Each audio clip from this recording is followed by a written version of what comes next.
Aujourd'hui, on va décortiquer une idée assez provocatrice qui vient de la chaîne YouTube TechLead. L'idée, le codage, ça pourrait rendre pauvre. Oui, oui, le chemin tout tracé du développeur de logiciels serait en fait une impasse. Alors regardons ça de plus près.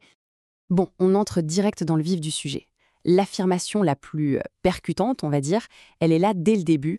Arrêtez de coder, les applis sont mortes, passez à autre chose. C'est brutal, ça pose direct l'ambiance pour tout ce qui va suivre. Alors, qui dit ça? Ce n'est pas n'importe qui. Ça vient d'un ancien tech lead, un gros bonnet, qui a bien roulé sa bosse chez les géants de la tech. Et son point de vue, il est sans concession. En gros, pour lui, l'âge d'or des développeurs, c'est fini, terminé. Allez, première partie, pourquoi il faudrait arrêter de coder? On va creuser le problème de fond que cette analyse soulève sur le métier de programmeur aujourd'hui. Alors voilà le cœur du problème, l'IA. Elle serait sur le point de remplacer la plupart des programmeurs. D'après l'analyse, les IA actuelles, elles codent déjà mieux que 60 voire 70% des développeurs humains. Et le plus fou, c'est que ce grand remplacement, il est prévu pour l'année prochaine. C'est demain quoi. Mais ce n'est pas tout, ce n'est pas juste l'IA. La deuxième partie de l'argument, c'est la dégradation des conditions de travail pour ceux qui ont encore un job. On parle ici de ce que la source appelle carrément le bagne de la big tech. Premier point, le retour au bureau, de force. On prend l'exemple de Google, qui impose 3 jours par semaine. Si on ne s'y plie pas, c'est la porte. En gros, la fête est finie. Ensuite, le temps de travail. Ça s'allonge. On nous ressort une citation de Sergey Brin, le cofondateur de Google, qui dit que le sweet spot, le point idéal, c'est 60 heures par semaine. Et bien sûr, 100 heures sup payées pour les cadres, forcément. Et pour finir, il y a l'instabilité. On parle de chiffres énormes, hein. Plus de 20 000 licenciements chez Intel, les vagues de départ chez Meta. Bref, c'est un climat d'incertitude totale. Les boîtes dégraissent pour, soi-disant, financer la course à l'IA. Et ce témoignage, trouvé sur Reddit, il résume assez bien le truc. Un employé anonyme qui lâche, l'équilibre vie pro-vie perso, c'était une blague, les jeux de pouvoir insupportables, je veux juste redevenir humain. Ça en dit long. Ok, là, l'argumentaire monte d'un cran. On a vu le tableau noir des conditions de travail. Maintenant, on s'attaque à ce qui est présenté comme la solution miracle, le sauveur, l'IA. Mais pour TechLead, ce n'est rien d'autre qu'une énorme bulle. Le truc, c'est que l'innovation serait au point mort. Pensez-y. Après l'ère du mobile dans les années 2010, qu'est-ce qu'on a eu? Des échecs.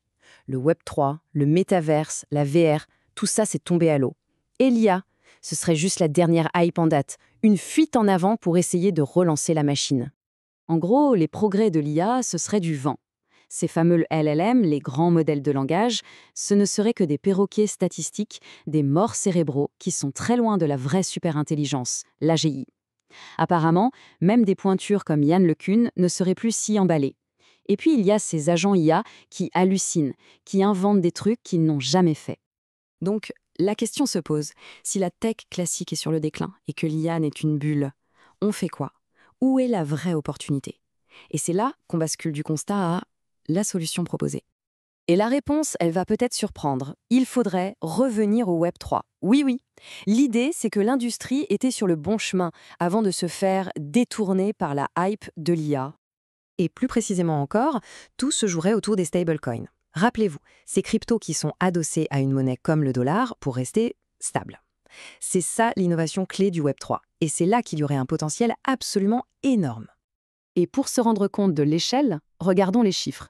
Aujourd'hui, le marché des stablecoins, c'est 200 milliards de dollars. Pas mal, mais une projection de Citibank estime que ce marché pourrait atteindre 700 milliards de dollars d'ici 2030. C'est presque 20 fois plus. C'est juste gigantesque.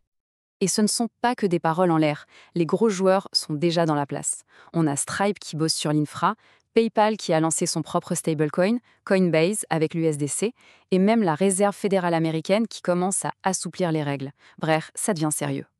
Et on arrive à la dernière partie, le clou du spectacle en quelque sorte, la thèse finale. On passe de l'infrastructure Web3 à ce qui serait l'actif de réserve ultime, le Bitcoin. Ici, l'idée est qu'il y a un conflit fondamental.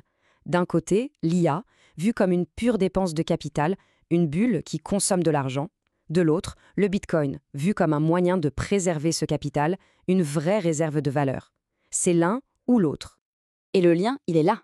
Tout l'argent qui va dans les stablecoins, il finira par remonter et se concentrer dans le Bitcoin, qui serait l'actif de réserve finale. Pour le dire autrement, investir dans le Bitcoin maintenant, ce serait comme faire un investissement d'amorçage dans toute cette nouvelle économie. Et pour vraiment marquer les esprits, la source utilise une analogie, disons, très forte. On nous parle des serfs du Moyen Âge, ces paysans qui étaient attachés à leurs terres et qui naissaient et mouraient dans la pauvreté. Et ça nous amène à l'avertissement final, la conclusion choc de toute cette analyse. L'idée, c'est que notre statut économique, à tous, serait en train d'être gravé dans le marbre, ou plutôt sur la blockchain, et ce, pour des générations. On parle d'un servage numérique, où l'ascenseur social serait définitivement en panne. C'est une pensée assez vertigineuse sur les vrais enjeux de ce qui se passe en ce moment, non?